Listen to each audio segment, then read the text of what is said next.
نحمدہ و نصلی علی رسولہ الکریم اما بعد فاعوذ باللہ من الشیطان الرجیم بسم اللہ الرحمن الرحیم رب اشرح لی صدری ویسر لی امری واحلل عقدۃ من لسانی یفقہوا قولی۔ السلام علیکم ورحمۃ اللہ وبرکاتہ۔ فصل 21 عقل اور معصیت۔ معاصی یعنی گناہ سے عاقل کی عقل خراب ہو جاتی ہے۔ عقل ایک نور ہے، معصیت نافرمانی اس نور کو یقیناً بجھا دیتی ہے، یعنی سوچنے سمجھنے کو صلاحیت جو ہوتی ہے وہ معاف ہو جاتی ہے۔ اس نور کے بجھ جانے سے عقل کمزور ہو جاتی ہے۔ بعض سلف صالحین کا مقولہ ہے کہ جو آدمی اللہ تعالیٰ کی نافرمانی کرتا ہے اس کی عقل غائب ہو جاتی ہے، یعنی عقل ہوتی تو کیوں گناہ کرتا۔ عقل کا غائب ہونا بالکل واضح ہے۔ عقل اگر موجود ہوتی تو اسے معصیت سے کیوں نہ باز رکھتی، وہ یہ کیوں نہ سمجھتا کہ اس کی جان اللہ تعالیٰ کے قبضے قدرت میں ہے اور اس کے قہر و غلبے کے ماتحت اس کے کردار سے اللہ تعالیٰ ہر طرح باخبر ہے۔ اللہ تعالیٰ ہی کے گھر میں اسی کے فرش پر بیٹھا ہے، یعنی مسجد کو کہا جا رہا ہے، یعنی ساری زمین جیسے ہے کہ ہمارے لیے مسجد بنا دی گئی ہے، عبادت کی جگہ ہے۔ نیز اللہ تعالیٰ کے فرشتے اس کے ساتھ لگے ہوئے ہیں، جو کچھ وہ کرتا ہے فرشتے دیکھ رہے ہیں، اور قرآن مجید کا واعظ گناہوں سے احتراز کرنے کی ہدایت کر رہا ہے، یعنی قرآن مجید نصیحت کر رہا ہے، گناہوں سے روک رہا ہے۔ ایمان کا واعظ گناہ سے روکتا ہے، یعنی اندر جو ایمان جب ہوتا ہے گا اور اگر نفس لوامہ اور ضمیر جو ہے وہ اسے روکتا ہے گا گناہ سے۔ موت کا واعظ اور جہنم کا واعظ اسے معصیت سے منع کر رہے ہیں۔ معصیت سے اس کی دنیا اور آخرت کی خیر و فلاح جو ضائع ہو رہی ہے، وہ اس کے اس عارضی سرور اور ناپائیدار وقتی لذت سے بدرجہ قیمتی ہے۔ تو کیا اس صاحب عقل و بصیرت ان تمام امور کی ناقدری کر سکتا ہے؟ اور کیا کوئی عقل سلیم اسے گوارا کر سکتی ہے؟ یعنی اس کی عقل میں یہ بات کیوں نہیں آتی؟ بعض لوگ ہوتے ہیں نا، کہتے ہیں ہمیں سمجھ نہیں آتا کیا صحیح ہے کیا غلط ہے۔ بعض چیزیں دیکھیں واضح لفظوں میں نہیں لکھی ہوتی ہیں، تو اللہ تعالیٰ جب بندہ اطاعت الہی کرتا ہے نا تو اس کو ایک فرقان عطا ہوتا ہے، ایک پاور آف ڈیسیژن جو اسے گناہوں سے بچاتا ہے گا اور اس کے اندر تقوی اختیار کراتا ہے گا۔ جو جتنا اطاعت الہی میں آگے بڑھتا چلا جاتا ہے گا، اللہ تعالیٰ سے جتنا تعلق اس کا مضبوط ہوتا ہے تو اس کو اللہ تعالیٰ حکمت عطا فرماتے ہیں، تو تقوی سے صحیح فیصلے کی جو قوت ملتی ہے گی۔ تو اللہ سے مانگنا چاہیے، اللہ مجھے برہان و فرقان عطا کر، کیا میرے لیے بہتر ہے۔ ہر وقت دوسروں سے تھوڑی پوچھتے رہیں گے ہم۔ دیکھیں دین کے احکام جو ہے نا وہ اجمالی ہیں، ڈیٹیلز نہیں بتائی گئیں، ایک کرائٹیریا دے دیا گیا گا، اور اپنے اندر ایک فرقان ہونا چاہیے۔ بعض لوگ ہر چیز کے فتوے چاہتے ہیں، چھوٹی چھوٹی چیزوں باتوں پہ کنفیوژن کا شکار ہوتے ہیں گے۔ تو اللہ سے دعا کرنی چاہیے، اللہ جو زیادہ بہتر ہے وہ کرنے کی توفیق دے، کیونکہ غلط کام کرنے پر نا پتہ کیا ہوتا ہے، عقل پہ پردے پڑ جاتے ہیں، اور عقل ہی کی وجہ سے انسان کی باقی مخلوق میں عزت اور فضیلت ہے گی کہ اللہ نے اس کو عقل دی ہے گی۔ آپ دیکھیں نا عقل سلیم جو ہے گی وہ بہت سے گناہ جو ایسے ہیں ان کو عقل سلیم ہی گوارا نہیں کرتی۔ بہت سے صحابہ کرام کہتے ہیں کہ ہم نے دور جاہلیت میں بھی کبھی شراب نہیں پی، بتوں کی پوجا نہیں کی، کیونکہ عقل نہیں مانتی تھی۔ تو دھوکہ دینا جیسے فراڈ کرنا جو ہے نا، تو آپ دیکھیں آج مسلمان جو ہیں زیادہ دھوکے میں فراڈ میں انوالو ہیں بنسبت ان کے جو کافر ہیں گے، جو نہیں مانتے خدا کو، وہ کیوں نہیں کہنے میں دھوکہ دیتے۔ جو لوگ اسلام کو نہیں مانتے وہ آج بھی دھوکے سے بچتے ہیں، کیوں؟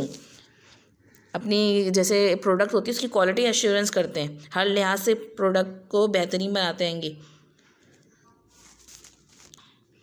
ہم ان کی پروڈکٹس جو ہیں گی مہنگی قیمت پہ لے کر وہاں سے امپورٹ کر کے منگاتے ہیں، کیوں؟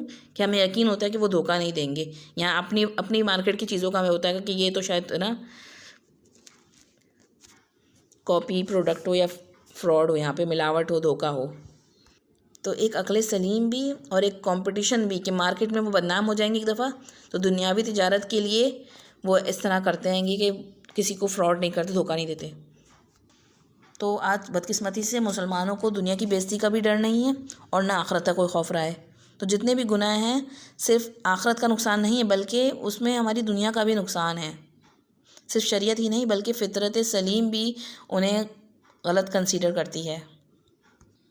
اور دھوکے کی بھی بہت سی قسمیں ہوتی ہیں، صرف کیا نام ہے چیزوں میں دھوکہ نہیں ہوتا ہے گا، بعض وقت رشتہ کرتے وقت بھی دھوکہ دیا جاتا ہے گا لوگوں کو۔ تو ہر طرح کے دھوکے دہی سے بچنا چاہیے مسلمانوں کو، ایمان والوں کو۔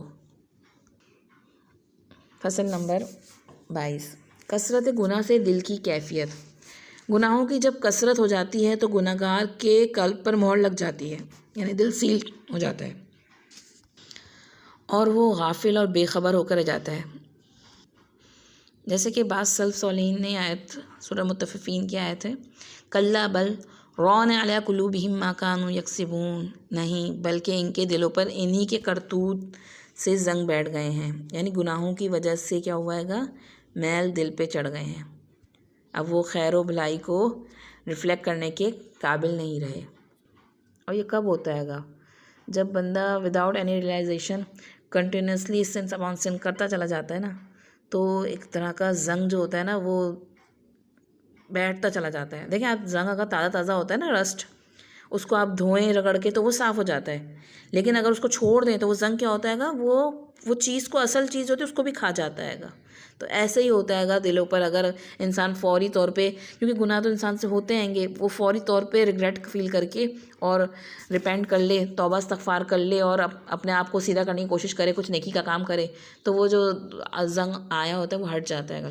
لیکن اگر اس کو یوں ہی چھوڑ دیں، پے در پے گناہ کرتے رہیں، تو وہ زنگ جو ہے گا وہ اصل کو بھی کھا جائے گا۔ حسن بصری کے نزدیک اس کا مطلب یہ ہے کہ پے در پے گناہ کرتا رہا یہاں تک کہ قلب اندھا ہو کر رہ گیا۔ بعض علماء کہتے ہیں گناہوں کی کثرت ہو جائے تو دلوں کو گھیر لیتے ہیں وہ۔ اس بارے میں اصل بات یہ ہے کہ معاصی سے قلب زنگ آلود ہو جاتا ہے، اور جب نافرمانی کی کثرت ہو جاتی ہے تو زنگ غالب آ جاتا ہے، تاکہ دل کا بڑا حصہ زنگ گرفتہ ہو جاتا ہے، یعنی دل کا بڑا پورشن جو ہوتا ہے گا وہ زنگ آلود۔ پھر جب معاصی اور بڑھ جاتے ہیں تو یہ انسان کی طبیعت بن جاتے ہیں، ایک ہیبیچول ہو جاتا ہے انسان ان گناہوں کا، پھر قلب پر قفل لگ جاتا ہے، یعنی تالا لگ گیا، سمجھے، انہی گناہوں سے انٹرٹین ہو رہا ہوتا ہے بندہ اور اس کو احساس بھی نہیں ہوتا ہے گا، اور رفتہ رفتہ گناہ گار کا قلب غلافوں اور پردوں میں مستور ہو جاتا ہے، چھپ جاتا ہے گا۔ معصیت اور گناہوں کی یہ کیفیت ہدایت و بصیرت کے بعد ہو تو معاملہ بالکل ہی درہم برہم ہو جاتا ہے، یعنی دین سیکھ کر ایسا ہو تو پھر تو، کیونکہ بندہ سب جانتے ہوئے بھی علم میں پیچھے نہیں ہے بلکہ عمل میں زیرو ہوتے ہیں گے، تو اس کی وجہ سے کیا ہوتا ہے گا، اور زیادہ نقصان، دل کا بالائی حصہ نیچے رہ جاتا ہے اور نیچے کا اوپر، اور پھر اس کا دشمن پوری قوت سے اس پر غالب آ جاتا ہے، دشمن یعنی شیطان، اور یہ دشمن جہاں چاہتا ہے اسے ہکائے پھرتا ہے۔ علم کے بعد عمل نہ کریں کہ یہ باتیں تو بہت سنی ہوئی ہیں، تو کیا ہوگا، اندر جذب نہیں ہو رہا نا، یعنی باتیں جو ہیں حق کی بات جو ہے، اپنی اصلاح نہ کی علم سے تو یہ الٹا وبال بن جاتا ہے گا، سوچنے سمجھنے کی صلاحیت ختم ہو جائے گی۔ تو اپنے دوسرے سے زیادہ ہمیں خود پر دھیان دینا ہے، اپنی اصلاح کرنی ہے۔ ابھی ہم اس میں پڑھے تھے نا، کسی کو دھوکہ نہیں دینا، دوسروں کی خیر چاہنا، تو اس کے لیے اپنے اندر نرمی لانا ہے، اور صدقے کی بہترین قسم کیا ہے کہ کسی کو کوئی ہنر سکھا دیں، دوسرے کو پروڈکٹیو بنا دیں، کیونکہ ہم بعض کام خود ہی کرتے چلے جاتے ہیں، دوسروں کی محتاجی سے کسی کو نکال دیں، اور کسی کو سکھانے کے لیے پھر صبر چاہیے ہوتا ہے گا، خود کرنا آسان ہوتا ہے، دوسرے کو سکھانا زیادہ مشکل کام ہوتا ہے۔ اس کے لیے ہم بتانے کا بھی وہ انداز اختیار کریں جس سے دوسرے لوگ جو ہے نا سوچنے پہ مجبور ہوں، کہ ان کو خود فیصلہ کرنے کے قابل بنائیں کہ وہ کیا غلط کام کر رہے ہیں، تو وہ کم سے کم اپنے غلط رویوں کے بارے میں سوچیں تو صحیح، آپ اپنا میسج ان تک کنوے کر دیں۔ کیونکہ اگر ایک بندے نے اگر اپنی غلطیاں دیکھنا سٹارٹ کر دیں تو اس کی اصلاح کا پہلا قدم پڑ گیا، یعنی اٹھا لیا اس نے اصلاح کا پہلا قدم، کیونکہ جس کو اپنی غلطیاں ہی نظر نہیں آ رہی تو وہ پھر کیسے کیا نام ہے اصلاح کرے گا اپنی۔ اور جیسے کہ آپ دیکھیں کہیں بہت اسراف ہو رہا ہے تو ان کو یہ کہنا کہ یہ نہیں کرنا، اس طرح کہنے سے بہتر ہے کہ آپ نرمی سے یہ کہیں کیا خیال ہے ہم اس سے کم میں بھی کر سکتے ہیں۔ تو ایک سینٹنس کو کہنے کا انداز اور بہترین الفاظ کا چناؤ یہ بھی بہت ضروری ہوتا ہے۔ اپنے آپ کو اللہ کی رضا کے کاموں میں لگائیں اور اپنے آس پاس کے لوگوں کے لیے خیر خواہی اپنے اندر لائیں اور ان کی خیر خواہی کرنے کی کوشش کریں۔ جو بھی اللہ نے آپ کو دی ہے صلاحیتیں ان کو دوسروں کے ساتھ شیئر کرنے کی کوشش کریں، اس سے آپ کو اللہ تعالیٰ حکمت عطا فرمائیں گے، آپ اپنی عقل اور کا صحیح استعمال کر سکیں گے۔ اور اگر کوئی علم کی ایسی بات جو آپ کے اوپر لگ رہی ہو، لیبل ہو رہی ہو کہ میں بھی اس غلط کام میں انوالو ہوں، تو اس وقت اپنے آپ کو ڈھیٹ نہیں بننا چاہیے کہ نہیں بہت سنا ہوا ہے ہم نے اور بہت سو کو دیکھا ہوا ہے ہم نے، ورنہ دل جو ہوتے ہیں پھر سخت ہو جاتے ہیں گے۔ جاننے کے بعد اگر انسان اپنے عمل کو چینج کرنے کی فکر بھی نہ کرے، اس کے اندر ایک ندامت بھی نہ ہو اپنے غلط عمل پر، بلکہ اس کو جسٹیفائی کر رہا ہو، تو اس سے دل سخت ہو جاتے ہیں۔ اللہ تعالیٰ ہمارے دلوں کی حفاظت فرمائے ہر طرح کے زنگ سے، ہر طرح کی برائی سے، اور ہمیں خیر کا بنا دے، لوگوں کے لیے فائدہ مند بنا دے اللہ تعالیٰ، ہمیں اپنی رحمت سے اپنی رضا کے کاموں میں مصروف کر لے۔ آمین۔ السلام علیکم ورحمۃ اللہ وبرکاتہ۔